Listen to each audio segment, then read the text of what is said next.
దారి చూపుతానని ప్రమాణం చేయుచున్నాను. నేను డ్రగ్స్ లేని జీవితం మరింత సరదాగా ఉంటుందని అమ్ముతున్నారు అని తెలిసిన వెంటనే పోలీసు వారికి కానీ ఉపాధ్యాయులకు కానీ తల్లిదండ్రులకు కానీ తెలియజేస్తాను. నేను తల్లిదండ్రుల ప్రేమతో ఉపాధ్యాయుల ప్రోత్సాహంతో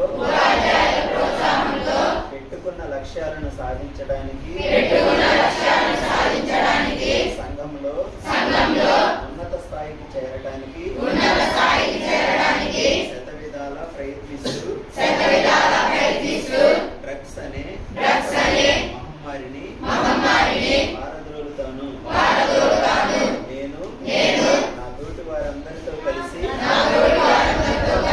సమిష్టి కృషితో మాదక ద్రవ్యాలు లేని సమాజాన్ని నిర్మించడానికి